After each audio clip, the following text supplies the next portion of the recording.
Assalamualaikum warahmatullahi wabarakatuh. Bapak dan Ibu, saya akan berbagi pengalaman ya.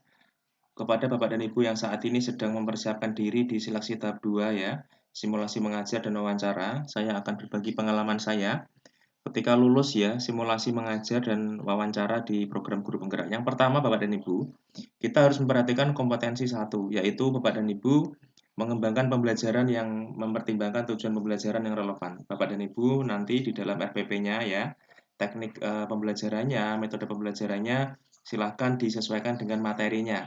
Ya, apakah menggunakan discovery learning, inquiry learning dan sebagainya ya, atau project based learning. Kemudian Bapak dan Ibu juga harus menggunakan strategi komunikasi yang baik. Tidak hanya guru yang berbicara menyampaikan materi, tetapi nanti student center ya. Jadi siswa diajak berkomunikasi. Meskipun nanti Bapak dan Ibu simulasi mengajar itu tanpa murid, tetapi Bapak dan Ibu nanti mengajarnya seolah-olah itu adalah ada murid. Sehingga Bapak dan Ibu nanti bisa menyapa murid, menyampaikan feedbacknya, kemudian mempersilahkan para murid untuk bertanya dan sebagainya. Kemudian kompetensi yang kedua adalah memandu dan merefleksikan proses pembelajaran yang efektif. Bapak dan Ibu tentunya tidak hanya menyampaikan materi, tetapi nanti Bapak dan Ibu harus merangsang ya atau memberikan stimulan kepada murid ya untuk menerapkan pengetahuannya. Ya, bagaimana kita bisa merefleksikan ya proses pembelajaran yang efektif. Tidak hanya kita menyampaikan materi terus, tetapi sesekali kita menanyakan ke anak ya feedbacknya. Bagaimana setelah mendapatkan materi dari guru. Kemudian kompetensi ketiga adalah menunjukkan kebiasaan reflektif ya untuk pengembangan diri ya. Jadi peserta atau guru ya melakukan refleksi diri terhadap praktek pembelajaran yang telah dilakukan. Berarti di akhir pembelajaran Bapak dan Ibu tentunya Bapak dan Ibu menanyakan kepada murid ya bagaimana apakah sudah bisa diterima dengan baik materinya. Kemudian guru juga memberikan kesempatan kepada murid ya untuk memberikan feedbacknya ya apakah para murid sudah jelas dengan apa yang disampaikan oleh gurunya. Kemudian kompetensi yang keempat yaitu adalah mendesain proses pembelajaran yang efektif. Bapak dan Ibu tentunya harus mendesain ya strategi penilaian juga ya apakah menggunakan formatif ya, sumatif dan sebagainya. Bapak dan Ibu harus mendesain itu dengan baik ya. Tentunya Bapak dan Ibu disesuaikan dengan materinya. Ya, apakah nanti menggunakan rubrik penilaian, ya, instrumen penilaian yang dan sebagainya, sehingga pembelajarannya menjadi sangat efektif Bapak dan Ibu ya. Jadi kompetensi 1 sampai 4 ini Bapak dan Ibu harus perhatikan. Kemudian masuk ke wawancara Bapak dan Ibu ya. Di sini ada petunjuknya, ada banyak ya, ada beberapa unsur penilaian ya untuk wawancara. Yang pertama adalah tujuan dan misi.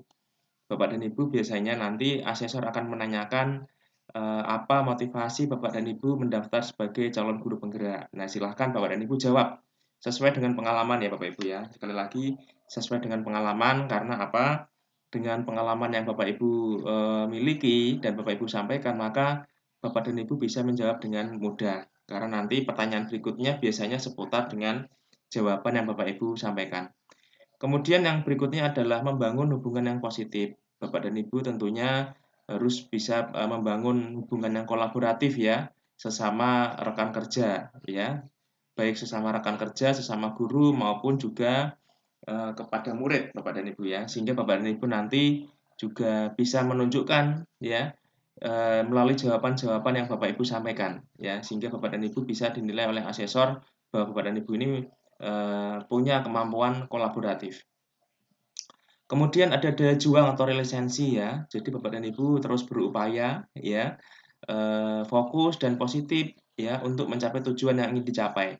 Ya, Bapak dan Ibu tentunya di dalam jawaban nanti Bapak dan Ibu harus menunjukkan ya, jangan sampai nanti ketika kita ditanya kita tidak bisa menjawab ya, artinya mudah menyerah ya. Silakan dijawab sesuai dengan pengalaman. Kemudian Bapak dan Ibu, pesan saya, tolong Bapak dan Ibu harus menjawabnya itu adalah hal yang sudah dilakukan ya. Menurut saya jangan kita menjawab saya merencanakan, saya akan, tidak seperti itu, tetapi Bapak dan Ibu harus menjawab saya telah melakukan apa, saya sudah melakukan apa dan sebagainya. Artinya Bapak dan Ibu menjawabnya adalah hal yang sudah dilakukan ya, bukan hal yang akan dilakukan ya. Kemudian yang berikutnya adalah inisiatif untuk mengambil tindakan. Ya, Bapak dan Ibu tentunya nanti di dalam menjawab Bapak dan Ibu ada ide-ide, ya ide-ide yang sudah dilakukan, ya bukan ide yang akan direncanakan, tetapi adalah ide yang sudah dilakukan. Nah, itu nanti Bapak dan Ibu juga ceritakan. Kemudian pembelajaran yang berkelanjutan tentunya Bapak dan Ibu pernah melakukan pengembangan diri ya, artinya pernah ya, bukan yang akan ya, tapi pernah ikut pelatihan, ikut workshop ya, ikut IHT ya, intinya adalah pelatihan-pelatihan yang pernah Bapak Ibu lakukan. Nah, ini silakan Bapak Ibu sebutkan. Kemudian mengembangkan orang lain, Bapak dan Ibu tentunya pernah melakukan sebuah program ya, bukan rencana ya, tapi pernah melakukan sebuah program. Nah, silahkan Bapak dan Ibu disampaikan ya, apakah itu program pengembangan untuk anak didik, rekan kerja, atau sesama guru. Nah, silahkan disampaikan. Kemudian kematangan etika, yaitu Bapak dan Ibu silahkan nanti ketika ditanya, Bapak dan Ibu tidak perlu sampai emosi ya, Bapak Ibu santai saja, kemudian apabila ada hal yang mungkin Bapak Ibu belum jelas, silahkan ditanyakan dengan baik, ya dengan santai, dan tentunya Bapak Ibu harus menjawab dengan jujur, ya karena itu menunjukkan kematangan etika Bapak dan Ibu. Kemudian yang terakhir adalah kemampuan pengambilan keputusan. Bapak, Ibu, dan Ibu pasti pernah dihadapkan pada posisi permasalahan ya. Nah, bagaimana Bapak dan Ibu menghadapi hal itu ya? Bagaimana Bapak dan Ibu menghadapi permasalahan dan solusinya apa? Ya, mungkin Bapak dan Ibu pernah menghadapi suatu permasalahan yang sangat pelik ya. Nah, Bapak dan Ibu silahkan sampaikan. Apa yang Bapak Ibu lakukan, kemudian bagaimana solusinya, dan dampaknya apa. Nah, itu nanti akan ditanyakan oleh asesor. Bapak Ibu tanyakan dengan jawab dengan baik ya. Kemudian apa hasilnya dan dampaknya apa, Bapak Ibu sampaikan dengan jujur. Bapak dan Ibu, itu dari saya ya, secara singkat dan padat menurut saya ya. Hal-hal yang harus Bapak Ibu perhatikan ya ketika Bapak dan Ibu melakukan seleksi simulasi mengajar dan wawancara di seleksi tahap 2 calon guru penggerak ya, khususnya di angkatan 9 ini. Bapak dan Ibu semoga bermanfaat dan jangan lupa like dan subscribe ya Bapak dan Ibu, dan klik loncengnya, silahkan share sebanyak-banyaknya, semoga bermanfaat bagi yang lainnya. Terima kasih. Wassalamualaikum warahmatullahi wabarakatuh.